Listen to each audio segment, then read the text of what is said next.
Hello friends, welcome back everyone, welcome to my channel. और आज मैं लेकर आया हूँ जो हमारी आधुनिक भारत की सीरीज चल रही थी उसका चैप्टर नंबर 6 है। ठीक फ्रेंड, इसमें हम देखेंगे 1857 का विद्रोह।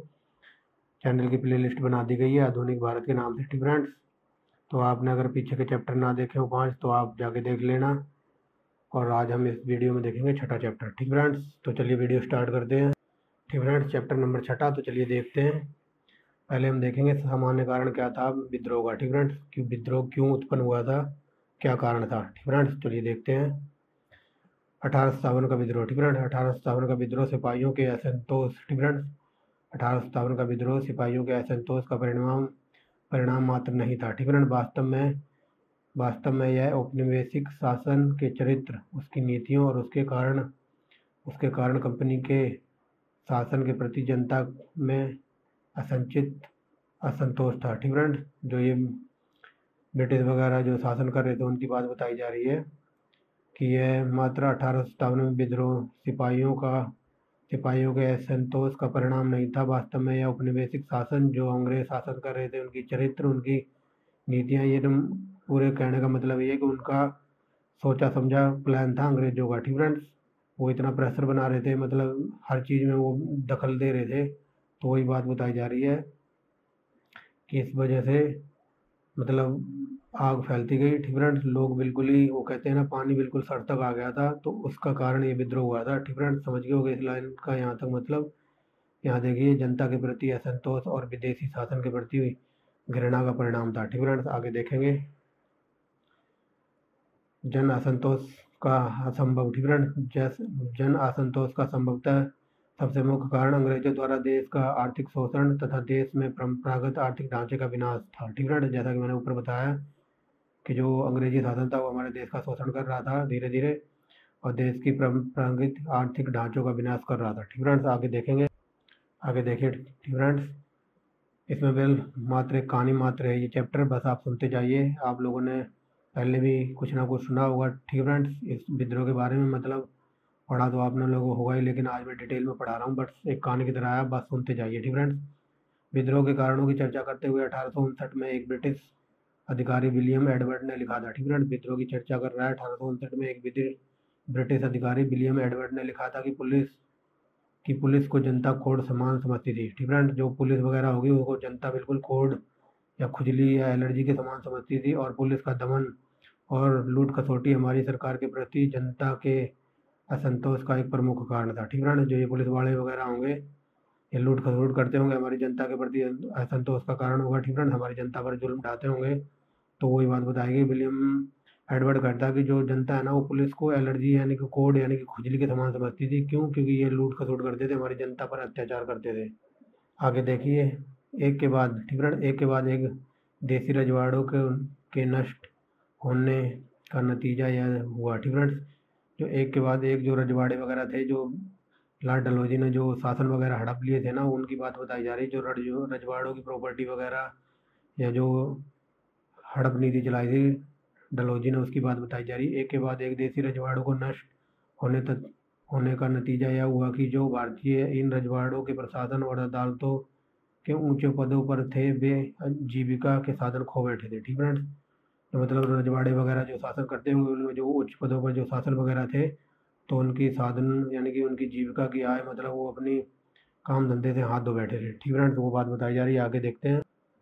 आगे देखिए। ब्रिटिश सरकार की अलोकप्रियता का एक प्रमुख कारण उसकी विदेशी विदेशी होना भी था। ठीक है, लोग जो ब्रिटिश सरकार थी उसकी अलोकप्रियता का यह प्रमुख कारण एक था कि वो विदेशी थे, अंग्रेज थे। ठीक है, आगे देखेंगे। यहाँ से देखिए, सबसे बड़ी बात यह है कि ठीक है, सबसे बड़ी बात यह है कि अंग्रेज भारत में बसने, इसे अपना घर बनाने नहीं आए थे। उनका प्रमुख उद्देश्य धन कमाना था तथा धन लेकर इंग्लैंड लौटना था। ठीक है, ये बात मैं शुरू से आपको बता रहा हूँ। हर चैप्टर में यही बात बोल रहा हूँ कि अंग्रेज यहाँ बसने नहीं आए थे, उन्हें सिर्फ अपने पैसे से, अपने प्रॉफिट से, अपने लाभ से मतलब था, यानी कि वो ज़्यादा से ज़्यादा पैसा कमाना चाहते थे, अपना लाभ कमाना चाहते थे। ठीक फ्रेंड्स, वही कारण बताया गया। सबसे बड़ी बात यह थी कि अंग्रेज भारत में बसने नहीं आए थे और ना ही से अपना घर बनाने आए थे। उनका मुख्य उद्देश्य पर धन कमाना और धन लेकर इंग्लैंड को वापस जाना था। ठीक फ्रेंड्स, आगे देखेंगे। ठीक है। ये दूसरी लाइन है, बट दूसरी लाइन से पहले हमें पहली लाइन पे जाना है। ये थोड़ा ऊपर नीचे लिखा हुआ है, मैंने सीक्वेंस में लिखा है। यहाँ से देखिए, ये 1 नंबर लिखा है, पहले के ऊपर 1 नंबर। ठीक है। यहाँ से देखेंगे, पहले अफगान युद्ध, पंजाब युद्ध तथा क्रीमियाई युद्धों में अंग्रेजों की सेना की बुरी तरह पराजय हुई थी। ठीक है। पहले इनके साथ अफगान युद्ध हुआ 1838 से 42 तक, पंजाब युद्ध 45 से 49 और क्रीमिया युद्ध 54 से 56 के बीच में अंग्रेजी सेना बुरी तरह हारी थी इन युद्धों में। ठीक है, पराजय हुई। तो जो ये पराजय हुई थी ना अंग्रेजी सरकार की तीनों युद्धों में, इसकी वजह से, ठीक है, इन तीनों हारों में युद्धों में पराजय हुई थी अंग्रेजी सेना की। ठीक है। पराजय होने के कारण हमारे देश की जनता में आक्रोश थोड़ा विश्वास जग गया था कि जब ये अंग्रेजों को हरा सकते तो हम क्यों नहीं हरा सकते। ठीक है। ये पहली लाइन यहाँ खत्म होगी, तीनों युद्धों में हार हुई थी। अब देखेंगे दूसरी लाइन। ठीक है, यहाँ से जिससे अंग्रेजी सेनाओं की अपराजितता का भ्रम टूट गया। ठीक है। अंग्रेजी सेनाओं का अपराजितता का भ्रम टूट गया होगा, लेकिन अंग्रेज ये सोचते थे कि हमें कोई हरा नहीं सकता।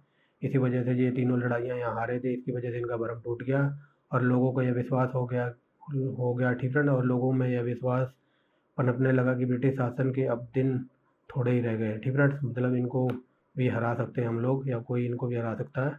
ठीक है। ये इस पैरे का मतलब है। आप चलते हैं आगे। आगे देखेंगे, लॉर्ड डलहौजी ने 1856 में अवध को ब्रिटिश शासन में मिला लेने के कारण। ठीक है। लॉर्ड डलहौजी ने 1856 में अवध को ब्रिटिश शासन में मिला लेने के कारण तीखी प्रतिक्रिया हुई। ठीक है। काफ़ी जनक्रोश वगैरह हुआ होगा, क्योंकि अवध को हड़प लिया था लॉर्ड डलहौजी ने। कब? 1856 में। वेरी वेरी मोस्ट इंपॉर्टेंट है, कई बार एग्जाम में बनाया। ठीक है। आगे देखेंगे, इसके अलावा अवध के अधिग्रहण के कारण सिपाहियों की आय पर बुरा असर पड़ा। ठीक है। जो इन्होंने अवध के इलाके हड़प लिए थे, उनमें जो सिपाही वगैरह काम कर रहे थे, तो उनकी आय पर बहुत ही बुरा असर पड़ा होगा। अब अवध में उनके परिवारों के पास जो ज़मीनें थे, उन पर भी अंग्रेज टैक्स वसूल रहे थे। ठीक है। उनके परिवारों पर जो भी ज़मीनें वगैरह थी, उन पर भी टैक्स देने पड़ रहे थे या अंग्रेजी टैक्स वसूल रहे थे। समझ गए होगे। आगे देखते हैं। यहाँ से देखिए, राज हड़पने या अपने अधीन बनाने की यह नीति नाना साहब। ठीक है। राज हड़पने या उन्हें अपने अधीन बनाने की यह नीति नाना साहब झांसी की रानी बहादुर शाह जैसे अनेक शासकों को अंग्रेजी सरकार का कट्टर दुश्मन बनने के सीधे जिम्मेदार थे। ठीक है। जो राज हड़पने की नीति वगैरह थी, इसके कारण नाना साहब झांसी की रानी बहादुर शाह और अनेक शासकों ने अंग्रेजों का कट्टर दुश्मन बनाने के लिए सीधे जिम्मेदार थे। ठीक है। जो ये राज वगैरह हड़प रहे थे, इसकी वजह से ये नाना साहब झांसी की रानी और ये अनेक शासक अंग्रेजों के दुश्मन बन गए थे, कट्टर। ठीक है। तो वो बात बताई जा रही है। अब देखेंगे आगे। 1849 में डलहौजी। ठीक है। 1849 में डलहौजी ने, ठीक है, 1849 में डलहौजी पर, ठीक है, यहाँ से देखिए 1849 में डलहौजी पर यहाँ लिखा हुआ है, क्या बोल रहा हूँ मैं। ठीक है। यहाँ से है 1849 में डलहौजी ने मुगल वंश की प्रतिष्ठा पर। ठीक है। 1849 में डलहौजी ने मुगल वंश की प्रतिष्ठा पर चोट करते हुए, ठीक है, समझ गए होगे। डलहौजी ने मुगल वंश की प्रतिष्ठा पर चोट करते हुए बहादुर शाह के उत्तराधिकारी को ऐतिहासिक लाल किला छोड़कर दिल्ली के बाहर कुतुब मीनार के पास एक छोटे निवास स्थान पर रहना पड़ा। ठीक है। ठीक है जी। ये बात बताई जा रही है कि इन्होंने मुगल सरकार पर चोट की थी 1849 में। जो यहाँ का बहादुर शाह था, उसके उत्तराधिकारी को लाल किला से निकाल कर कुतुब मीनार के पास एक छोटे से निवास स्थान पर भेज दिया था रहने के लिए। ठीक है। और आगे देखेंगे। और 1856 में कैनिंग ने यह घोषणा की थी कि बादशाह की मृत्यु के बाद मुगलों से सम्राट की पदवी छीन ली जाएगी, वे सिर्फ राजा कहलाएंगे। ठीक है। जो लॉर्ड कैनिंग था, इसने ये कहा था कि बादशाह के मरने के बाद मुगलों से बादशाह की पदवी छीन ली जाएगी, अब वे सिर्फ राजा कहे जाएंगे। ठीक है। कोई बादशाह नहीं लगाएगा अपने नाम के आगे। आगे देखेंगे। ब्रिटिश शासन के विरोध से जनता के खड़े होने का एक प्रमुख कारण लोगों की यह धारणा भी थी कि इस शासन के कारण धर्म खतरे में। ठीक है। जो ब्रिटिश शासन के विरोध जनता खड़ी हुई थी, उसका प्रमुख कारण यह था कि लोगों को यह लग रहा था कि यह शासन हमारे धर्म के लिए खतरा है। ठीक है। इस भय का प्रमुख कारण उन ईसाई मिशनरियों की गतिविधि थी। ठीक है। जो ये ईसाई मिशनरी थे ना, जो ईसाई धर्म का प्रचार कर रहे थे, ठीक है, उसकी बात बताई जा रही। इस भय का प्रमुख कारण ईसाई मिशनरियों की गतिविधि थी, जो हर जगह स्कूलों, अस्पतालों, जेलों और बाजार के बाहर देखे जाते थे। ठीक है। आगे देखेंगे। ठीक है। जनता को आकांक्षा थी कि, ठीक है, जनता को आशंका थी, ठीक है, जनता को आशंका थी कि विदेशी सरकार इन मिशनरियों की गतिविधियों को शरण दे। ठीक है। यहाँ से देखिए, जनता को आशंका थी, यानी कि इनको शक था कि विदेशी सरकार इन ईसाई मिशनरियों को ईसाई मिशनरियों की गतिविधियों को शरण देती है। ठीक फ्रेंड्स, 1850 में सरकार ने एक कानून बनाया जिसके अनुसार धर्म बदल कर ईसाई बनने वाले को उसकी पैतृक संपत्ति का अधिकार मिल जाएगा। ठीक फ्रेंड्स, 1850 में अंग्रेजों ने यह रूल बनाया था कि कोई हिंदू है, मान लो हिंदू धर्म छोड़कर अंग्रेज या ईसाई धर्म अपना लेगा तो उसे जो उनकी पैतृक संपत्ति है उसका अधिकार पूरा मिलेगा। ठीक फ्रेंड्स, देख लो क्या क्या लालच दे रहे थे, आगे देखेंगे। ठीक फ्रेंड्स, अनेक लोगों ने रूढ़िवादी धर्म और सामाजिक भावनाओं उन महंतवादी उपायों के कारण भड़की। ठीक फ्रेंड्स, जो सरकार ने भारतीय सुधारकों की सलाह पर की है। ठीक फ्रेंड्स, ये बात बताई जा रही है कि जो कुछ भारतीय के लोग थे ना, जो शासक वगैरह थे, कुछ अंग्रेजों के साथ भी मिले हुए थे, जो कुछ जो क्या कहते हैं हिंदुस्तान के आदमी थे, जो मबली इंडिया के आदमी थे, वो अंग्रेजों के शरण में थे। ठीक फ्रेंड्स, तो उन्होंने कुछ और भड़काऊ चीज़ अंग्रेजों को करने के लिए कही होगी, तो उन्होंने अंग्रेजों ने वो चीज़ इम्प्लीमेंट कर दी या अप्लाई कर दी, तो उसकी वजह से और ज़्यादा लोग भड़क उठे थे। वही बात बताई जा रही है, अनेक लोगों ने रूढ़िवादी धार्मिक और समानताई भावनाएं उन महंतवादी उपायों के कारण भड़की जो सरकार ने भारतीय सुधारकों की सलाह पर किए थे। ठीक फ्रेंड्स, आगे देखेंगे।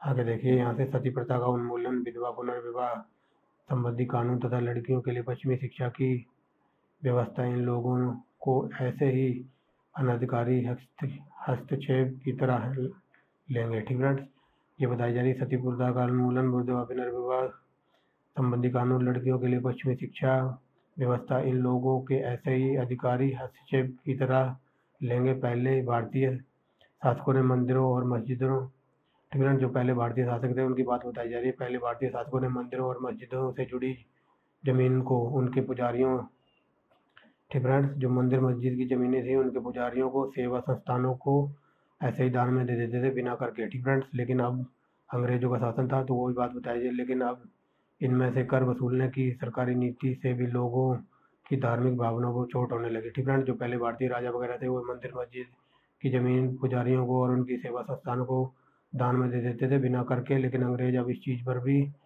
कर लगा रहे थे। ठीक है, इससे भी धार्मिक भावना को चोट लगी, वही बात बताएगी, आगे देखेंगे। 1857 का विद्रोह कंपनी के सिपाहियों का विद्रोह से आरंभ हुआ। ठीक फ्रेंड्स, 1857 का विद्रोह कंपनी के सिपाहियों से विद्रोह से आरंभ हुआ।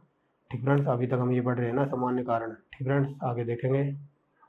यहाँ से देखेंगे यह सिपाही दरअसल वर्दीधारी किसान ही था। ठीक फ्रेंड्स, यहाँ बताया गया ना कि विद्रोह 1857 का विद्रोह कंपनी के सिपाहियों का विद्रोह से आरंभ हुआ। यह सिपाही दरअसल वर्दीधारी किसान ही था। ठीक फ्रेंड्स, आगे देखिए सैनिक अधिकारी। ठीक फ्रेंड्स, सैनिक अधिकारियों की तरफ से सिपाहियों का जाति या पंथ के चिन्हों का उपयोग कर, फ्रेंड, जो सैनिक अधिकारी वगैरह होंगे, जो भी भारतीय सैनिक थे वो अंग्रेजी सेना में भर्ती थे, उनकी बात बताई जाए। सैनिक अधिकारियों की तरफ से सिपाहियों का जाति या पंथ के चिन्हों का उपयोग पर, ठीक फ्रेंड, जो जाति और चिन्हों के उपयोग या धर्म का भी चिन्ह के उपयोगों का उपयोग करते थे उन पर भी प्रतिबंध लगा दिया गया था। ठीक फ्रेंड्स, अब मान लो जैसे कोई सरदार जी हैं तो वो दाढ़ी भी रख लेते हैं, पगड़ी बांधते हैं, या कोई मुसलमान है तो वो दाढ़ी रख लेता है, तो इस चीज़ पर भी उन्होंने प्रतिबंध लगा दिया था। ठीक फ्रेंड्स, ये बात बताई जाए सिपाहियों की जाति या पंथ के चिन्हों पर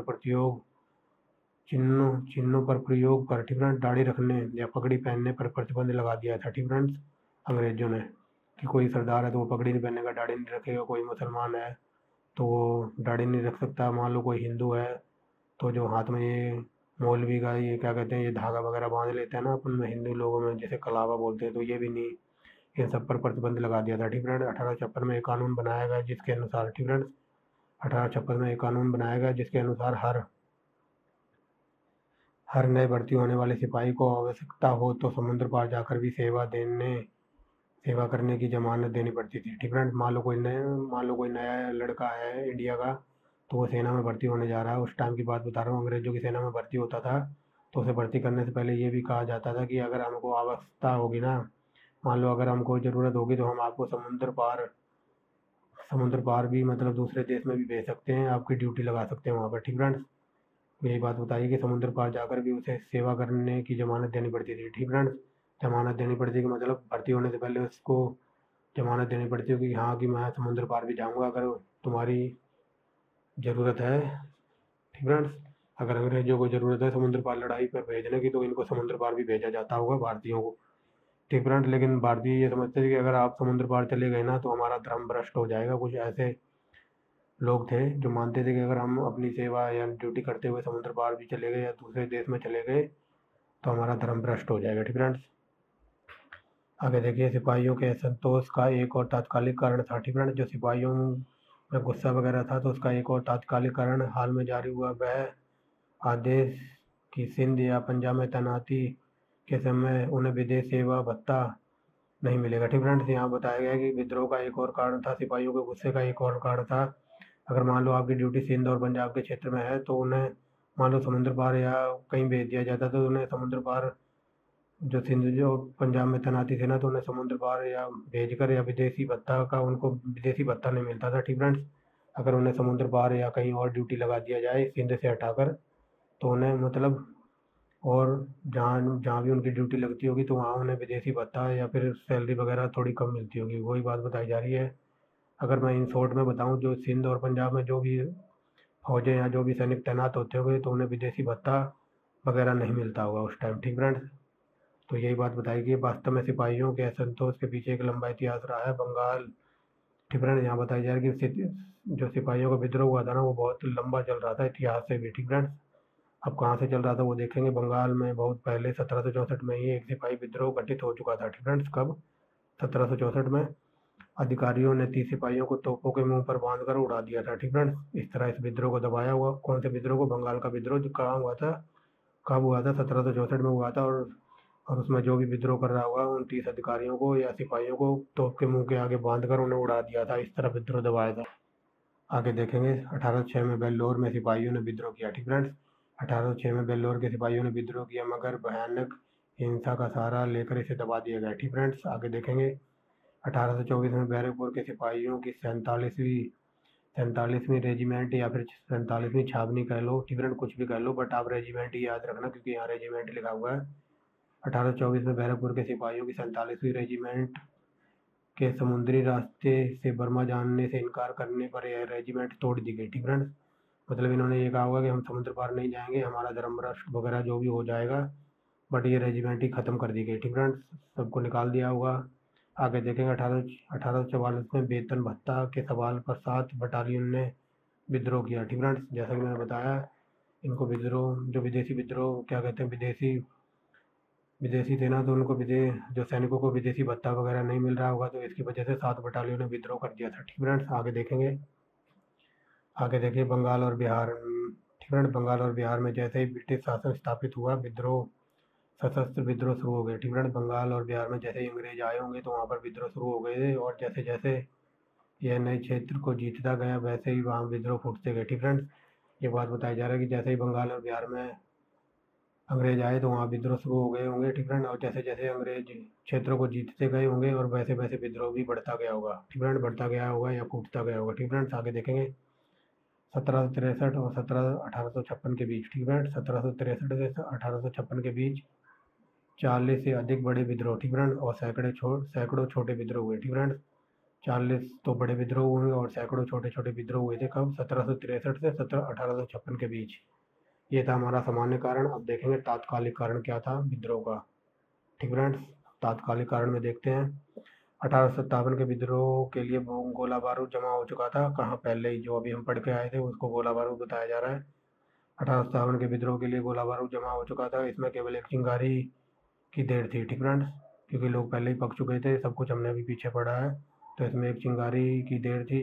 चर्बी वाले कारतूसों की घटना ने चिंगारी भी बारूद को दिखा दी। ठीक फ्रेंड्स, जो चर्बी वाले कारतूस थे तो ये चिंगारी भी बारूद को दिखा दी। हजारों बार ये क्वेश्चन पूछा गया कि तात्कालिक विद्रोह का कारण क्या था। 1857 के विद्रोह का तात्कालिक कारण क्या था? तो चर्बी वाले कारतूस, याद रखना। ठीक फ्रेंड्स, चिंगारी दिखा दी और सिपाहियों के विद्रोह पर उतर जाने पर साधारण जनता भी उठ खड़ी हुई। ठीक फ्रेंड्स, सिपाहियों ने जैसे ही विद्रोह किया तो साधारण जनता भी उनके साथ हो गई।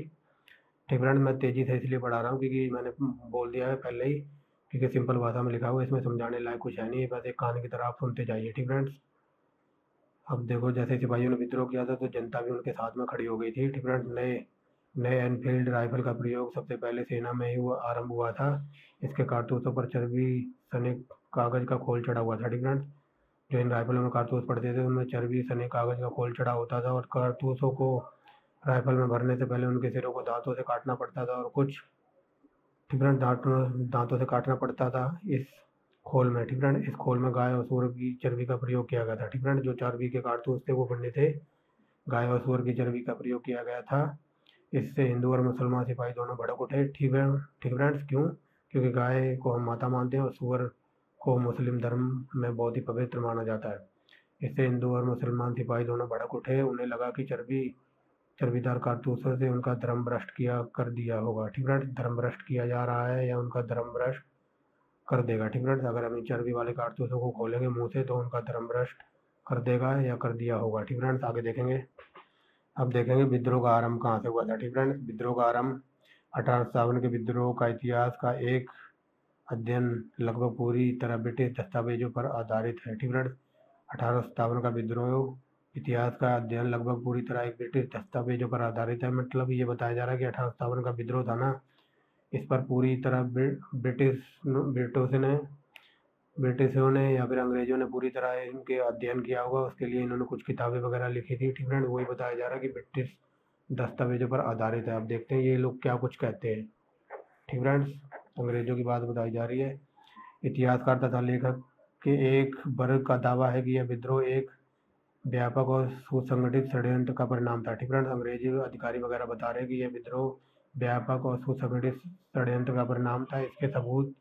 इसके सबूतों में वे चपाती तथा लाल कमल के फूलों गांव-गांव पहुंचाने तथा घटनाओं घुमक्कड़ सन्यासी फकीरों और मदारियों का प्रचार का उल्लेख करते हैं, ठीक फ्रेंड्स। ये बताया जा रहा है ब्रिटिश अधिकारी या लेखक वगैरह जो भी हैं तो ये कहते हैं ये रचा हुआ एक षड्यंत्र था और इस षड्यंत्र के सबूत में चपाती है, ठीक फ्रेंड्स, और कमल के फूल गांव-गांव पहुंचाने के लिए घुमक्कड़ सन्यासी फकीरों और मदारी इन चीज़ों को पहुंचा रहे थे, ठीक फ्रेंड्स। ये बात बताई जा रही है। मदारी इन चीज़ों का प्रचार का उल्लेख करते थे, ठीक फ्रेंड। कई बार यहाँ से क्वेश्चन बनाया गया 1857 की क्रांति का प्रतीक क्या था, तो रोटी या चपाती कुछ भी कह लो और कमल का फूल, ठीक फ्रेंड्स, याद रखना। आगे देखेंगे। विद्रोह का आरंभ 18 मई 1857 को, ठीक फ्रेंड्स। विद्रोह का आरंभ 10 मई, ठीक फ्रेंड्स, 18 मई बोल दिया गया, उसके लिए सॉरी। विद्रोह का आरंभ 10 मई 1857 को दिल्ली से 36 मील दूर मेरठ में हुआ, ठीक friend. Very very most important है, हजारों बार क्वेश्चन ही बना है कि 1857 का विद्रोह सबसे पहले कहाँ हुआ था, तो मेरठ में। आगे देखेंगे। मेरठ में विद्रोह के भड़कने से पहले ही बैरकपुर में मंगल पांडे को अपने अधिकारी पर हमला करने के कारण 29 मार्च 1857 को फांसी दे दी गई, ठीक फ्रेंड्स। मेरठ में विद्रोह भड़कने से पहले बैरकपुर में मंगल पांडे को अपने अधिकारी पर हमला करने के कारण 29 मार्च 1857 को फांसी दे दी गई। वेरी वेरी मोस्ट इंपॉर्टेंट है, कई बार क्वेश्चन ये बना है कि 1857 की क्रांति में सबसे पहले अपनी जान देने वाला कौन था, तो मंगल पांडे था, या फिर अपने प्राणों की आहुति देने वाला कौन था, तो मंगल पांडे था। याद रखेंगे। यहाँ तक हो गया। अब आगे देखेंगे। यह है 24 अप्रैल, ठीक फ्रेंड। 24 अप्रैल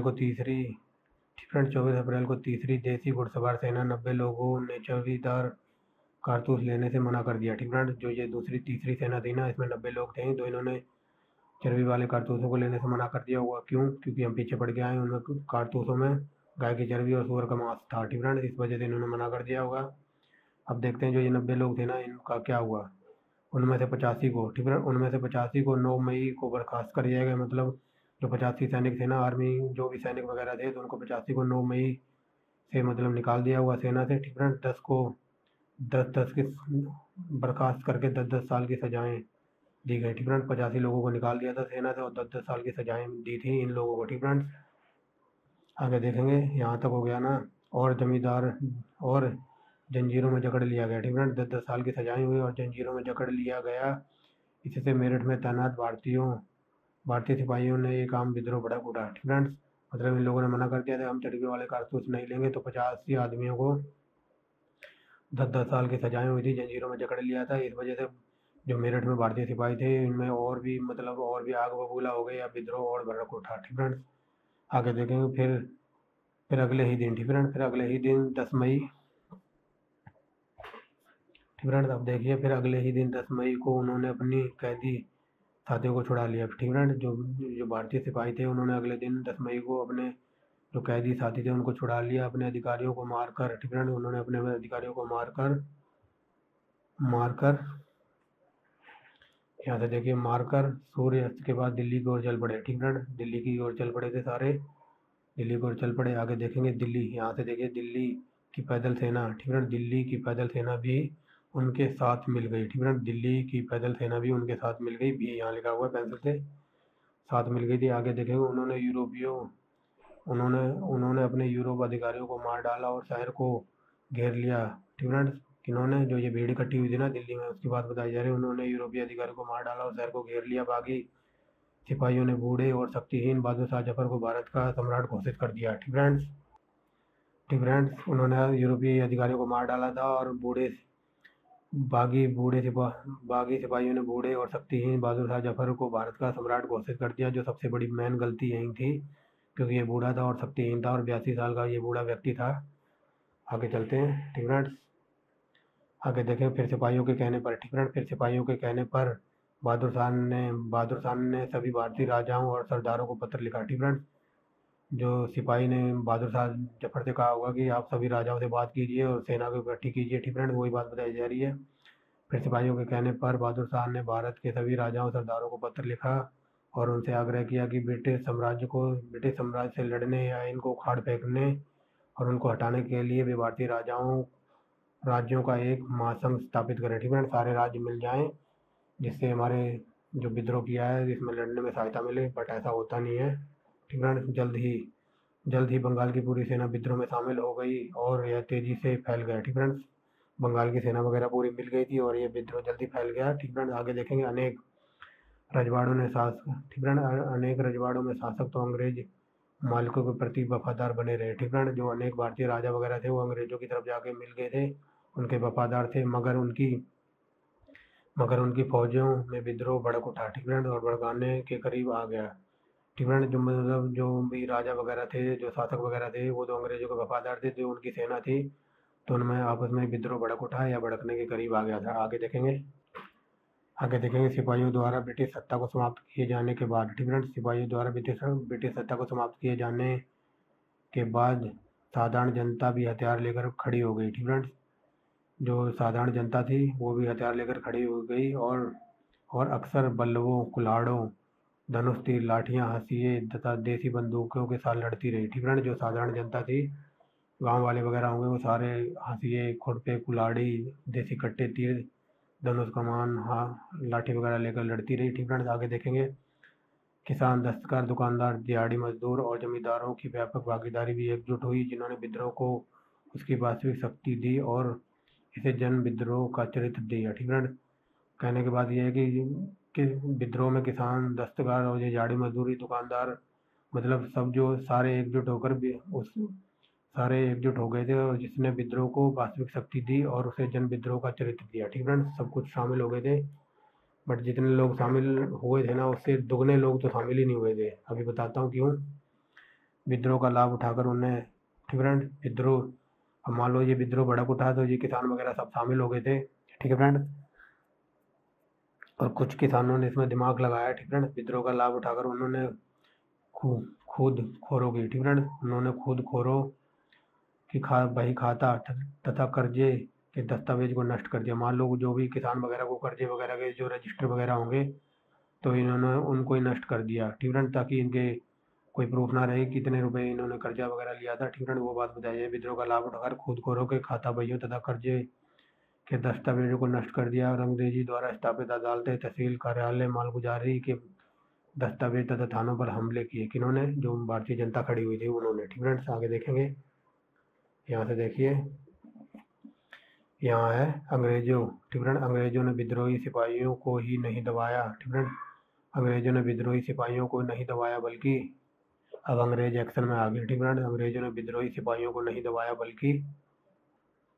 बल्कि दिल्ली, अवध, पश्चिमोत्तर प्रांत, आगरा, मध्य प्रदेश और पश्चिमी बिहार की जनता के खिलाफ भी एक भरपूर और निर्मम लड़ाई उनको लड़नी पड़ी। ठीक फ्रेंड्स, मतलब अंग्रेजों ने विद्रोह ही नहीं दबाया था, बल्कि दिल्ली, अवध, पश्चिमोत्तर प्रांत, आगरा, मध्य प्रदेश, पश्चिमी बिहार जनता के खिलाफ एक भरपूर और निर्मम लड़ाई लड़नी पड़ी थी अंग्रेजों को। ठीक फ्रेंड्स, आगे देखते हैं। 1857 के विद्रोह की शक्ति बहुत कुछ हिंदू मुसलमान की एकता पर निहित थी। ठीक फ्रेंड्स, क्योंकि इस विद्रोह में हिंदू मुस्लिम सब एक होकर लड़ रहे थे पूरी एकता के साथ। ठीक फ्रेंड्स, वही बात बताई गई 1857 का विद्रोह की शक्ति बहुत कुछ हद तक हिंदू मुस्लिम की एकता में निहित थी। ठीक है, हिंदू और मुसलमान विद्रोहियों और सिपाहियों एक दूसरे की भावनाओं को पूरा सम्मान कर रहे थे, पूरी रिस्पेक्ट दे रहे थे। आगे देखेंगे, वेरी वेरी मोस्ट इंपॉर्टेंट है, इस पहले से कई बार क्वेश्चन बनता है। 1857 के विद्रोह के प्रमुख केंद्र दिल्ली, कानपुर, लखनऊ, बरेली, झांसी, आरा, बिहार थे। ठीक है, दिल्ली में प्रतीक के रूप में कहे जाने ठीक है, दिल्ली में प्रतीक के रूप में दिल्ली में प्रतीक के रूप में विद्रोह का नेता ठीक है, विद्रोह के नेता बहादुर शाह थे। ठीक है, दिल्ली में प्रतीक के रूप में विद्रोह का नेता या विद्रोह का नेतृत्व सम्राट बहादुर शाह थे, परंतु वास्तविक शक्ति एक सैनिक समिति के हाथों में थी। ठीक है, जो परंतु वास्तविक नियंत्रण की एक सैनिक परंतु जो वास्तविक शक्ति थी ना, जो सैनिक शक्ति थी, वो जनरल बख्त खान के हाथ में थी। ठीक है, इस लाइन का ये मतलब, परंतु वास्तविक नियंत्रण एक सैनिक समिति के हाथों में थी, जिसके जनरल बख्त खान थे। ठीक है, उन्होंने ही बरेली के सैनिकों का नेतृत्व किया था और दिल्ली ले आए थे। ठीक है, वेरी वेरी मोस्ट इंपॉर्टेंट है, कई बार हजारों बार एग्जाम में ये क्वेश्चन बना है कि बरेली से किसने नेतृत्व किया था, बख्त खान ने। याद रखना बख्त खान का नाम। ठीक है, उन सबको दिल्ली ले आए थे। ब्रिटिश सेना में बेतौब खाने के एक मामूली सूबेदार थे। कौन? बख्त खान। और इन्होंने कहाँ से विद्रोह का नेतृत्व किया था? बरेली से। वेरी वेरी मोस्ट इंपॉर्टेंट है। आगे देखेंगे कानपुर में विद्रोह। ठीक है, कानपुर में विद्रोह के नेता नाना साहब थे, जो अंतिम पेशवा बाजीराव द्वितीय के दत्तक पुत्र थे। ठीक है, दिखाई दे रहा होगा। कानपुर का वेरी वेरी मोस्ट इंपॉर्टेंट है, किसने नेतृत्व किया था, तो ऐसा पूछा जाता है, नाना साहब, जो अंतिम पेशवा बाजीराव के द्वितीय दत्तक पुत्र थे। ठीक है, आगे देखेंगे, नाना साहब की ओर से लड़ने का भार मुख्यतः उनके विश्वसनीय सेवक तात्या टोपे के सिपाहियों पर था। ठीक है, नाना साहब की ओर से जो लड़ रहे थे वो तात्या टोपे के सिपाही लड़ रहे थे। ठीक है, वेरी वेरी मोस्ट इंपॉर्टेंट है, याद रखना। अगर 1857 की क्रांति का विद्रोह का नेतृत्व अगर ये तात्या टोपे करते ना, बहादुर शाह जफर की जगह, ठीक है, तो इस लड़ाई का, इस विद्रोह का रिजल्ट ही कुछ और होता। ठीक है, क्योंकि हमारा देश उसी टाइम आज़ाद हो जाता। बट कमी यहाँ थी कि इन्होंने गलत इंसान को चुन लिया था सेंटर में, उसे, ठीक है, सेंटर में राजा बनाने के लिए। ठीक है, आगे देखिए, नाना साहब के एक और विश्वसनीय सेवक सलीमुल्लाह थे। ठीक है, अजीमुल्लाह। ठीक है, नाना साहब के एक और विश्वसनीय सेवक अजीमुल्लाह थे। वे राजनीतिक प्रचार कार्य में माहिर थे। ठीक है, कौन? Azimullah. Very very most important नाम है। अब ये देखिए, हजारों बार एग्जाम में क्वेश्चन बना है, लखनऊ से नेतृत्व किसने किया था? बेगम हजरत महल ने। ठीक है, याद रख लेना। लखनऊ के विद्रोह का नेतृत्व अवध की रानी बेगम हजरत महल कर रही थी। उन्होंने अपने नाबालिग बेटे बिजरिस, ठीक है, नाबालिग बेटे बिजरिस कदर को अवध का नवाब घोषित कर दिया था। ठीक है, आगे देखेंगे। अब देखिए, 1857 के विद्रोह में महान नेताओं में भारतीय इतिहास की महानतम वीरांगना में से एक झांसी की रानी, ठीक है, झांसी की युवा महारानी लक्ष्मीबाई। जब अंग्रेजों ने झांसी की गद्दी के लिए झांसी की गद्दी के लिए एक उत्तराधिकारी गोद लेने के लिए रानी के अधिकार को नहीं माना। ठीक है, ये चाहती थी, महारानी जो लक्ष्मीबाई थी, ये चाहती थी कि मैं अपने झांसी का जो गद्दी है उसके उत्तराधिकारी को गोद लें, लेकिन अंग्रेज इस प्रथा को ठुकरा देते हैं। इनका, ठीक है, जो ये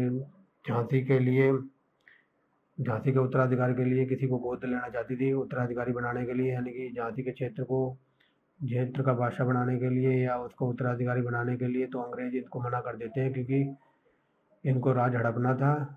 लॉर्ड डलहौजी ने जो हड़प की नीति चलाई थी ना, उसके अंडर इनको मना कर दिया जाता है। ठीक है, वही बात बताई गई, उनके राज्य का अधिकरण कर लिया गया। ठीक है, क्योंकि ये चाहती थी कि जो झांसी की गद्दी थी, इसके लिए मैं उत्तराधिकार को गोद ले लूँ, लेकिन अंग्रेजों ने इनको मना कर दिया कि तुम गोद नहीं ले सकती, हमने ऐसा कानून बनाया है, हड़प की नीति, और इसी के अंतर्गत इनके राज्य का अधिकरण कर लिया जाता है। किसके?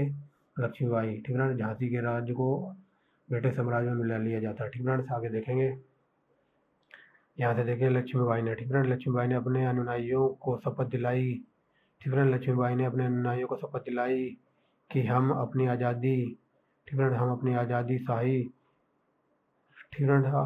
आज़ादी शाही की कब्र खुद नहीं खोदेंगे। ठीक है, तात्या टोपे तथा अपने अफगान रक्षकों की सहायता से उन्होंने ग्वालियर पर कब्जा कर लिया। ठीक फ्रेंड्स, किसने? रानी लक्ष्मीबाई ने तात्या टोपे के साथ और उनके अफगान सैनिक थे उनकी उनकी सहायता से ग्वालियर पर कब्जा कर लिया। अंग्रेज के वफादार महाराज महाराज सिंधिया ने रानी से लड़ने की कोशिश की। ठीक फ्रेंड्स, जो अंग्रेजों के वफादार थे कौन? ये जो सिंधिया थे ना, सिंधिया, ग्वालियर के सिंधिया थे, तो ये अंग्रेज के वफादार थे। उन्होंने रानी से लड़ने की कोशिश की। ठीक फ्रेंड्स, आगे देखेंगे। मगर उनके ठीक फ्रेंड्स, जो महाराज जी सिंधिया जी थे, ये महारानी से लड़ने की यानी कि झांसी की रानी से लड़ने की कोशिश कर रहे थे, मगर उनके अधिकांश सैनिक रानी से जा मिले। ठीक फ्रेंड्स, लक्ष्मी बाई से मिले होंगे। ठीक फ्रेंड्स, ठीक फ्रेंड्स, जो उनके अधिकांश सैनिक थे वो रानी से जा मिले, यानी कि लक्ष्मीबाई नाम था ना, तो नाम भी। ठीक फ्रेंड्स, ये लक्ष्मीबाई थे, इनके सैनिक वगैरह मिल जाते होंगे, बहुत सारे सैनिक। ठीक फ्रेंड्स, अब देखते हैं सिंधिया क्या करता है। सिंधिया ने आगरा जाकर अंग्रेजों की शरण ली। जो सिंधिया डर की वजह से भाग जाता है क्योंकि इनके अधिकांश सैनिक रानी लक्ष्मीबाई से मिल जाते हैं। ठीक फ्रेंड्स, अब ये दिल्ली से जाकर आगरा चला जाता है अंग्रेजों की शरण में। यह बहादुर रानी सिपाहियों के भेष में एक घोड़े पर सवार होकर लड़ते हुए 17 जून 1858 को वीर गति को प्राप्त हो गई। ठीक फ्रेंड्स, रानी लक्ष्मीबाई की मौत हो जाती है 1858 में। कई बार क्वेश्चन ये बना, थोड़ा घुमाकर डीप में जाकर पूछ लेता है कि ये कथन किसका था कि भारत की क्या कहते हैं झांसी में लड़ते हुए क्या। ठीक फ्रेंड्स, की झांसी में लड़ते हुए ये किसने कहा था कि 1857 की क्रांति में जो झांसी में विद्रोह हुआ था, तो उसमें ये कहा था कि जो यहाँ पर पड़े हुए जो भारतीय सैनिक थे उनमें अकेली ये मर्द थी। ठीक फ्रेंड्स, ये कहा था जनरल ह्यूरोज ने लक्ष्मीबाई को कहा था कि विद्रोह में लड़ते हुए ये अकेली जो यहाँ पर जो लाशें पड़ी हुई उनमें अकेली ये मर्द थी, ये कहा था जनरल ह्यूरोज ने रानी लक्ष्मीबाई के खिलाफ। ठीक फ्रेंड्स, ये कहा था कि ये अकेली मर्द है, मतलब मर्दों की तरह खूब लड़ी थी। वो कहते हैं ना, याद करो कुर्बानी झांसी वाली रानी। ठीक फ्रेंड्स, आगे चलते हैं। बिहार के विद्रोह के प्रमुख नेता कुंवर सिंह थे, जो आरा के पास जगदीशपुर के एक तबाह और असंतुष्ट जमींदार थे। ठीक friends, very very most important. Bihar से नेतृत्व किसने किया था? कुंवर सिंह ने। और ये जगदीशपुर के पास एक तबाह मतलब एक बर्बाद और असंतुष्ट जमींदार थे। फैजाबाद में मौलवी अहमदुल्लाह ने विद्रोह के एक और प्रमुख नेता थे। ठीक friends, very very most important है। ये भी फैजाबाद से किसने नेतृत्व किया था? मौलवी अहमदुल्ला ने, याद रखेंगे। आगे देखेंगे। विद्रोह के सबसे महान वीर सिपाही थे। ठीक फ्रेंड्स, विद्रोह के सबसे महान वीर सिपाही थे। इनमें से अनेकों ने युद्ध क्षेत्र में अद्भुत साहस का परिचय दिया। ठीक फ्रेंड्स, जो ये बताया जा रहा है विद्रोह के सबसे महान जो वीर थे वो सिपाही थे। इन्होंने युद्ध क्षेत्र में अनेक युद्ध क्षेत्र में अद्भुत साहस का परिचय दिया था। ठीक फ्रेंड्स, आगे देखेंगे। अब देखिए, ये very very most important topic है, इसको मैंने नोट में लिखा है। ठीक फ्रेंड्स, अगर अब क्वेश्चन ये आ जाए 1857 की क्रांति पर लिखने के लिए, तो इसे आप नोट में बनाकर लिख देना, काफ़ी अच्छा आंसर पर असर पड़ेगा। ठीक फ्रेंड्स, देखिए क्या बात थी। जो चर्बी वाली कारतूस से युद्ध शुरू हुआ था ना, और उस युद्ध को दबाने के लिए जो हमारे देश के जो सिपाही वगैरह थे, ये तड़ातड़ चर्बी वाले कारतूसों का ही प्रयोग किए जा रहे थे। ठीक फ्रेंड्स, अपने देश को आज़ादी दिलाने के लिए। वही बात यहाँ लिखेगी, उन्होंने विद्रोह तो किया था चर्बी वाले कारतूसों के सवाल पर, मगर घृणित विदेशियों को बाहर भगाने की धुन में वे लड़ाई में जमकर इन्हीं कारतूसों का प्रयोग करते रहे। ठीक फ्रेंड्स, चर्बी वाले कारतूसों का प्रयोग करते रहे अंग्रेजों को देश से बाहर भगाने के लिए। ठीक friends, very very most important है, आगे देखेंगे। अब विद्रोह की कमजोरियां वगैरह देखेंगे कि कौन इस विद्रोह में शामिल नहीं हुआ था, कि जिस कारण ये विद्रोह असफल हुआ। ठीक फ्रेंड्स, 1857 के विद्रोह बहुत बड़े क्षेत्र में फैला हुआ था और जनता का व्यापक समर्थन भी इसे प्राप्त था। फिर भी यह पूरे देश को यह भारतीय जनता के सभी अंगों तथा वर्गों को अपनी लपेट में नहीं ले सका। क्यों? क्योंकि अब आगे देखेंगे ना। देखिए कौन कौन इस विद्रोह में शामिल हुआ था, जो अंग्रेजों के तलवे चाट रहा था उस टाइम भी। ठीक फ्रेंड्स, उन लोगों की बात हो रही है। भारतीय रजवाड़े के अधिकांश शासक और बड़े जमींदार पक्के स्वार्थी थे, अंग्रेजों की शक्ति से भयभीत थे, वे विद्रोह में शामिल नहीं हुए। ठीक फ्रेंड्स, सबसे पहले जो भारतीय रजवाड़े थे, जो जमींदार वगैरह थे, वो अंग्रेजों के तलवे चाट रहे थे उस टाइम भी। ठीक फ्रेंड्स, और विद्रोह में शामिल नहीं हुए थे। इसके विपरीत ग्वालियर के सिंधिया, इंदौर के होलकर, हैदराबाद के निजाम, जोधपुर के राजा तथा दूसरे राजपूत शासक, भोपाल के नवाब पटियाला नाभा और जिंद के सिख शासक, और पंजाब के दूसरे सिख सरदार, कश्मीर के। ठीक फ्रेंड्स, ये लोग इतने लोग शामिल नहीं हुए थे। अगर ये भी शामिल हो जाते ना, तो अंग्रेजों की औकात नहीं थी हमको टच कर जाए उस टाइम। ठीक फ्रेंड्स, देख लो कितने लोग शामिल नहीं हुए थे, आगे देखेंगे। कश्मीर के महाराजा, नेपाल के राणा तथा दूसरे अनेक सरदारों और अनेक बड़े जमींदारों ने विद्रोह को कुचलने में अंग्रेजों की सहायता की। ठीक फ्रेंड, देख लो जितने लोग विद्रोह में शामिल नहीं हुए थे ना, उससे ज़्यादा लोग अंग्रेजों का उस टाइम भी फेवर कर रहे थे। अब देखिए जनरल लॉर्ड कैनिंग ने क्या कहा था। ठीक फ्रेंड्स, लॉर्ड कैनिंग क्या कहता है इसके लिए, जिन लोगों ने समर्थन किया था ना अंग्रेजों को, तो लॉर्ड कैनिंग ने खुश होकर एक बात कही थी, वो बात यहाँ लिखाई हुई है। ठीक फ्रेंड, देखिए गवर्नर जनरल कैनिंग। ठीक फ्रेंड, जब गवर्नर जनरल कैनिंग ने बाद में एक टिप्पणी की। ठीक फ्रेंड, बाद में एक बात कही थी। ठीक है फ्रेंड, अब वो बात ध्यान से सुनना। इन शासकों तथा सरदारों ने तूफान के आगे बांध की तरह काम किया। ठीक फ्रेंड्स, वरना यह तूफान एक ही लहर में हमें बहा ले जाता। ठीक फ्रेंड्स, लॉर्ड कैनिंग कहता है कि जो ये शासक वगैरह थे ना, रजवाड़े वगैरह, जो हमारे साथ दे रहे थे विद्रोह को कुचलने के लिए, तो जो भारतीय जनता ने जो विद्रोह किया था ना, उसको कहा था कि ये विद्रोह के सामने एक बांध की तरह खड़े हुए थे ये लोग जो हमारे साथ दे रहे थे, वरना ये तूफान हमें एक ही लहर में बाहर ले जाता, मतलब अंग्रेजी शासन को बाहर ले जाता। ये जो सैलाब उबड़ा था 1857 की क्रांति। ठीक फ्रेंड्स, देख लो कितने लोग इनके फेवर में थे, ये बात इसने कही थी लॉर्ड कैनिंग ने। ठीक फ्रेंड्स, याद रखना। आगे चलते हैं।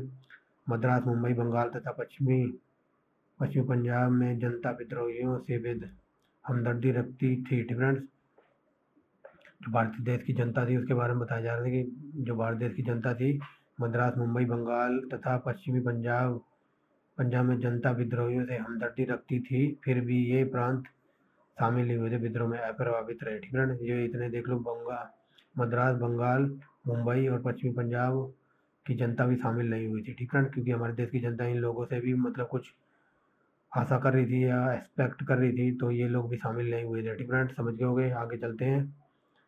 अब यहाँ से देखिए, संपन्न वर्गों के अधिकांश लोग विद्रोहियों के प्रति ठंडे बने रहे, मतलब जो भी अच्छे अमीर वगैरह होंगे वो भी इस पर, जो संपन्न वर्गों के अधिकांश लोग विद्रोहियों के प्रति ठंडे बने रहे या उनका सक्रिय विरोध किया। ठीक है, मतलब जो उच्च वर्ग के जमींदार वगैरह होंगे वो भी ठंडे पड़े रहे और हमारे देश की जनता का ही विरोध कर रहे थे।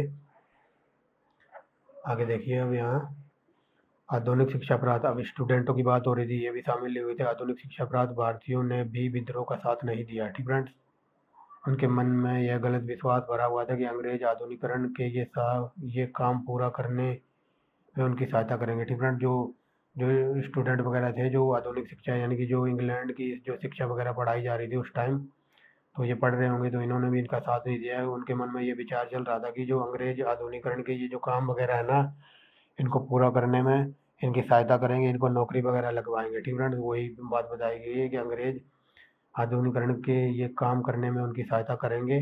ठीक फ्रेंड, बट कुछ दिनों के बाद इनका दिमाग घूमता है और इनको समझ आ जाता है कि अंग्रेज कुछ नहीं करेंगे हमारे साथ। ठीक फ्रेंड, यहाँ लिखा हुआ है कुछ। ठीक फ्रेंड, ये लिखा हुआ है कुछ। ठीक फ्रेंड, कुछ देखिए, अब आगे देखेंगे। कुछ समय बाद ही शिक्षित, ठीक फ्रेंड, जो शिक्षित है ना, यानी कि स्टूडेंट वगैरह की बात हो रही है, कुछ समय बाद शिक्षित भारतीयों ने अपने अनुभवों से जाना कि विदेशी शासन देश के आधुनिकीकरण करने में न सिर्फ असमर्थ साबित हुआ, बल्कि उन्हें उसे गरीब और पिछड़ा बनाए रखा। ठीक है, इनकी आंखें खुल गई होंगी उस टाइम। तो ये कह रहे थे जो ब्रिटिश शासन था, उन्होंने आधुनिकीकरण में कुछ भी नहीं किया, बल्कि उन्हें गरीब और पिछड़ा बनाए रखा। ठीक फ्रेंड्स, आगे देखेंगे। अब देखिए यहाँ देखिए, विद्रोहियों जो विद्रोह कर रहे थे ना, जो हमारे देश की जनता विद्रोह कर रही थी, इनके पास कोई भी मतलब प्राइम टारगेट नहीं था, कुछ भी नहीं था, तो इस वजह से भी ये पीछे थे। ठीक फ्रेंड्स, कुछ हथियार वगैरह भी थे, वही बात बताई कि विद्रोहियों के पास आधुनिक अस्त्र शस्त्र तथा अन्य युद्ध सामग्री का भी अभाव था। ठीक फ्रेंड्स, देखेंगे साम्राज्य का अभाव था। ठीक फ्रेंड्स, आगे देखेंगे, उनका संगठन भी ठीक से नहीं हुआ था। सिपाही बहादुर तथा स्वार्थ रहित थे, मगर उन्हें अनुशासन की कमी थी। ठीक फ्रेंड्स, ये बात बताई जा रही है, उनका ठीक से संगठन नहीं होता, सिपाही बहादुर थे और स्वार्थ रहित थे, बट उनमें अनुशासन की, डिसिप्लिन की कमी थी। आगे देखेंगे, विद्रोही इकाइयों के पास सैनिक कार्रवाई की साझी। ठीक फ्रेंड्स, विद्रोहियों के पास सैनिक कार्रवाई की साझी योजनाएं, अधिकतर संपन्न सम्मुखों या केंद्रीकृत नेतृत्व का अभाव था। जैसे मैंने ऊपर बताया, इनके पास कोई प्राइम टारगेट नहीं था, कोई प्लान नहीं था। ठीक फ्रेंड्स, उसी की बात बताई जा रही है, इनके पास कोई योजना और संबंध प्रमुख केंद्रीकर का अभाव था। ठीक है, इसमें केंद्रीकर मतलब कोई केंद्र नहीं था इसका, मतलब जो इसे हैंडल कर सके। आगे देखेंगे उनके पास एक भविष्योन्मुख कार्यक्रम, सुसंगत विचारधारा, राजनीतिक प्रेक्षण या भावी समाज और अर्थव्यवस्था के प्रति एक स्पष्ट दृष्टिकोण का अभाव था। ठीक फ्रेंड्स, जैसा कि मैंने बताया कि उनके पास कोई भविष्य का प्रोग्राम नहीं था, कोई विचारधारा नहीं थी, राजनीतिक दृष्टि वगैरह से कोई भावी समाज और अर्थव्यवस्था के प्रति एक स्पष्ट दृष्टिकोण का अभाव था, मतलब कोई पैसे वगैरह नहीं थे जो खर्च कर सके इस विद्रोह के ऊपर। ठीक फ्रेंड्स, और इसके विपरीत इंग्लैंड में चलते हैं। ठीक फ्रेंड्स, अंग्रेजों की तरफ। ठीक फ्रेंड्स, यहाँ देखिए भारत अभी आधुनिक राष्ट्रवाद से अपरिचित था। देश का प्रेम मतलब उनकी छोटी छोटी बस्ती क्षेत्र से अधिक राज्य सत्ता के प्रति प्रेम था। ठीक फ्रेंड्स, इनको आधुनिक राष्ट्रवाद का भी ज्ञान नहीं था, वही बात बताई जाए। ठीक फ्रेंड्स, अभी भी भारत में राष्ट्रवाद अपरिचित था। देश प्रेम का मतलब छोटी छोटी बस्ती क्षेत्र अधिक से अधिक अपनी राज्य सत्ता के प्रति प्रेम था। ठीक फ्रेंड्स, ऐसा ये इंडिया वाले सोचते थे। अब देखेंगे अंग्रेजों को। अंत में ब्रिटिश साम्राज्य के पास एक विकासमान पूंजी थी। ठीक फ्रेंड्स, क्योंकि ब्रिटिश कंपनी के जो शेयर होल्डर थे काफ़ी पैसे वाले थे। अर्थव्यवस्था थी जो दुनिया भर में शक्ति के शिखर पर बैठा था, तथा अधिकांश भारतीय शासक तथा सरदारों का सहयोग प्राप्त था। किनको? ब्रिटिश समाजवाद को। जो ब्रिटिश समाजवाद के जो शेयर होल्डर वगैरह जो पूंजीपति थे उनको भारतीय सरदारों का सहयोग प्राप्त था। सैनिक दृष्टि से विद्रोहियों से अधिक शक्तिशाली सिद्ध हुआ। ठीक फ्रेंड्स, इनको खर्चा वगैरह उठाया होगा पूरा जो ब्रिटिश अधिकारी थे इनका। ठीक फ्रेंड्स, जो ब्रिटिश सेना पर खर्च किया था इस आंदोलन में, जो इंग्लैंड के पूंजीवादी थे ना उन्होंने। ठीक फ्रेंड्स, पैसा वगैरह की कोई कमी नहीं थी, ये युद्ध लड़ सकते थे क्योंकि इनके पास पूरा पैसा था, और युद्ध में पैसा जिसके पास होता है खर्चा वही उठा सकता है। ठीक फ्रेंड्स, आगे देखिए विद्रोहियों को बहुत पहले एक भारी धक्का लगा जब अंग्रेजों ने एक लंबे भयानक युद्ध के बाद 20 सितंबर 1857 को दिल्ली से दोबारा कब्जे में ले लिया था। ठीक फ्रेंड्स, ठीक है, अंग्रेजों ने 20 सितंबर 1857 को दिल्ली पर कब्जा कर लिया और बूढ़ा सम्राट था बहादुर शाह जफर को बंदी बनाकर उनके राजकुमार को पकड़कर मार डाला गया। ठीक है, सम्राट पर मुकदमा चला तथा उन्हें निर्वासित रंगून भेज दिया गया। ठीक है, वे 1862 में स्वर्गवासी हुए। इस तरह महान मुगल वंश का अंतिम आखिरकार पूरी तरह समाप्त हो गया। ठीक फ्रेंड्स, देखिए यहाँ से जो बूढ़ा सम्राट था उसे बंदी बना लिया गया और उसके राजकुमार को पकड़कर वहीं मार डाला गया। सम्राट पर मुकदमा चला तथा वे 1800 मुकदमा चला उन्हें निर्वासित कर रंगून भेज दिया गया। ठीक फ्रेंड्स, वे 1862 में स्वर्गवासी हुए। इस तरह महान मुगल वंश का आखिरकार पूरी तरह इतिहास समाप्त हो गया था यहाँ पर। ठीक फ्रेंड्स, क्योंकि ये मुगल वंश का आखिरी सम्राट था। तो मैं कुछ कहानी बता दूंगा आपको, या पिछले चैप्टर में बताई थी वही याद रखना। ठीक फ्रेंड्स, आगे देखेंगे यहाँ से देखिए। ठीक फ्रेंड्स, नाना साहब की कानपुर में हार हुई। वे 1859 के आरंभ में नेपाल की ओर कूच कर गए। तात्या टोपे भारत के जंगलों में जा चुके। ठीक फ्रेंड्स, नाना साहब की हार हुई थी कानपुर में। वे 1859 में नेपाल की ओर कूच कर गए। तात्या टोपे मध्य भारत के जंगलों में जा छुपे और वहीं से छापामार युद्ध चलाते रहे। ठीक फ्रेंड्स, अंत में वे पकड़े गए। ठीक फ्रेंड्स, छापामार पत्ती चलाते रहे, अंत में वे पकड़े गए। उन पर मुकदमा चलाकर 15 अप्रैल 1859 मौत की सजा सुना दी गई। ठीक फ्रेंड्स, आगे देखेंगे झांसी की रानी पहले ही 1758 को युद्ध भूमि में लड़ते हुए शहीद हो चुकी थी। 1859 में कुंवर सिंह, बख्त खान, बरेली के खान बहादुर खान, नाना साहब के भाई राव साहब और मौलवी अहमदुल्ला सभी स्वर्गवासी हो चुके थे। ठीक फ्रेंड्स, आगे देखेंगे जबकि अवध की बेगम हजरत महल मजबूर होकर नेपाल में जा छिपी। 1859 के अंत तक भारत पर ब्रिटिश सत्ता पूरी तरह पुनर्स्थापित हो चुकी थी। ठीक फ्रेंड्स, ये बात बताई जा रही है कि 1859 तक भारत में दोबारा अंग्रेजी राज पूरी तरह छा गया था। ठीक फ्रेंड्स, तो ये था हमारा चैप्टर आज का। तो इसके नीचे कुछ पढ़ने के लायक है नहीं। ठीक फ्रेंड्स, तो मिलते हैं नेक्स्ट वीडियो में एक नए टॉपिक के साथ।